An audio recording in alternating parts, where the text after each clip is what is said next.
So you've been in the game a while. I know this is a dreaded question, but I got it. I know. I think I know what you're about to ask. I know, but it's about our city, so I have to ask. Okay.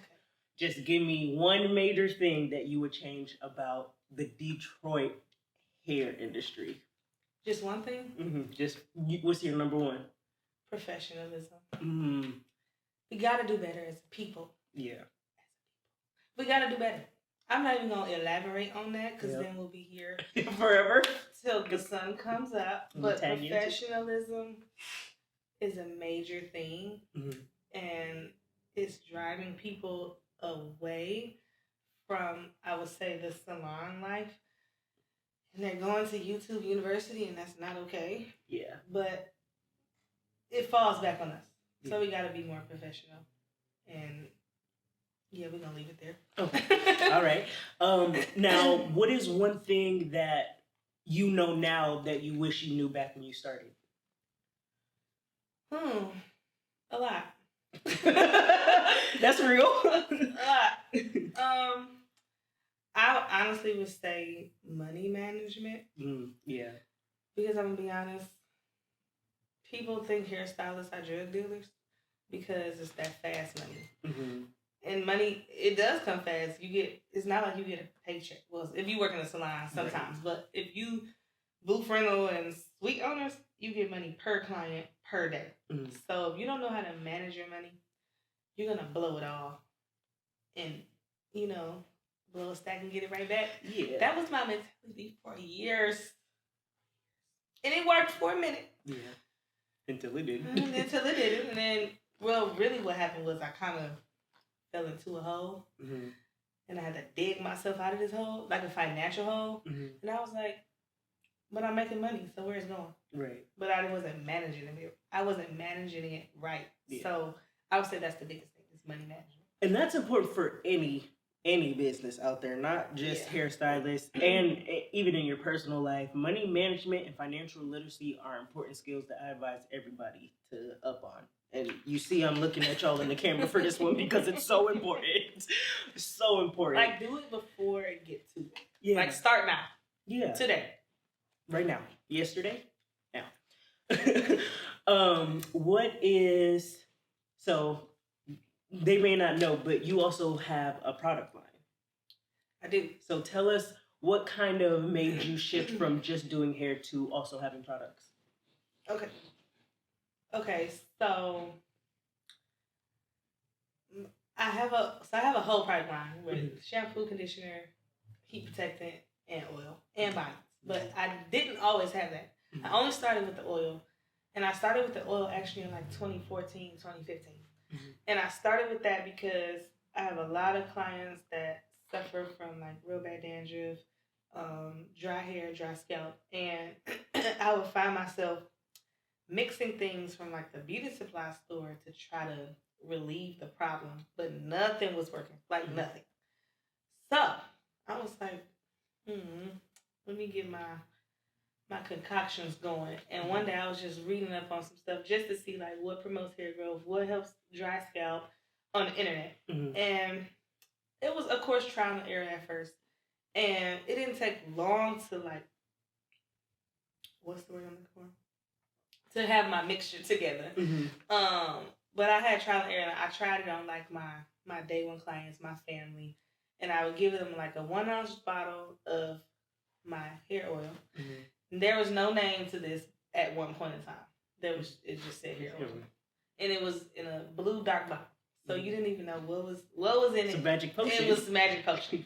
And I was just like, here, try this and let me know like in 6 weeks and 8 weeks, what's going on. Because I was using it in the shop, but I wanted to know like the at-home usage. Right. So I started seeing like major growth and the dandruff started going away. And I said, ooh. You did something. I didn't did something. But I kind of didn't. I don't know. I don't want to take all the credit. So my dad, he been doing that stuff for years, and I kind of just been watching him do this and do that. I'm like, I think I could do that. But I didn't ask nobody for like help and stuff. I just started doing stuff in the basement. So I sold just the hair oil with no name all the way up until the pandemic. So Nope. Yeah, a little bit before the pandemic. So then I had I named it. It's called scalp oil. So then fast forward to the pandemic. We on shutdown, and my clients is like, what am I gonna do to my hair? So I started doing these like home care boxes, but it wasn't my product at 1st. It was my oil, like the shampoo line that I was using in the salon. I was getting like the retail, like the retail bottles, and a bonnet from. I ordered a box of bonnets from Amazon, and it had a bonnet. It had a shower cap, for the conditioner, shampoo, conditioner, my oil, and there was one more thing. Oh, and a heat protectant spray that I do retail in my salon. And I was sending them out, and they was like hot cakes.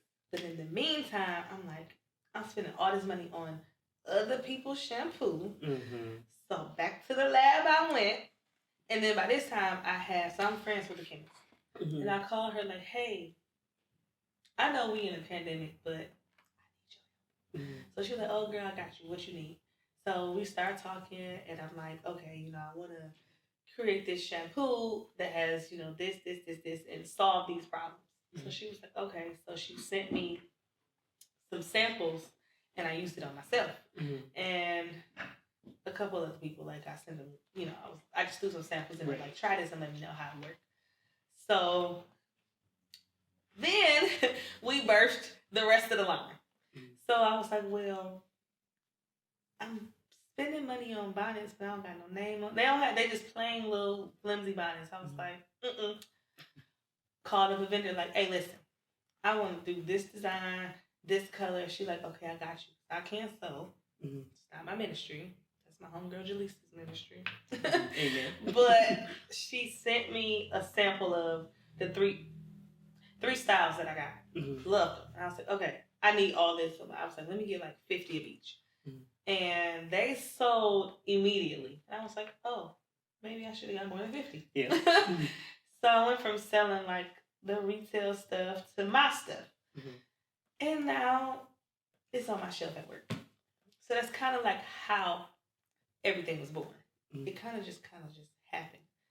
But low key, I didn't see myself with a whole product line because everybody prior to like 2016, 17, 18, I'm like, oh, well, you're going to have a whole product line. I'm not. Stop putting that on me. Like, I'm not. They manifested it for you. And they're like, yes, you are. I'm like, but I don't want to. Like, too bad. I guess I didn't really have a choice. No. But, I mean, I love it here, so thank y'all. And thank you. Because I have one of your bonnets, and I've had your products in my head, so thank you. You're welcome. What is something that we can look forward to from your brand in the future? So, I'm actually getting ready to start there's two things. One is like an e-course. So I'm in the works of writing an ebook on how to become it's two ebooks. One is how to become a successful suite owner. And the second one is just about hair care. And then I'm going to turn one or maybe both into like an e-course. Okay. So you'll be able to take it online. And then the second thing is I'm really into like my teenage girls because nobody really pours into them like they should. So I have created a braid course. Well, I'm going to start with the braid course, but it's a braid course. And it's a beginner's braid course, and then it's an intermediate level too. Right. But it's just to help them not just learning how to braid, but it's going to teach you how to braid. It's going to give you like some,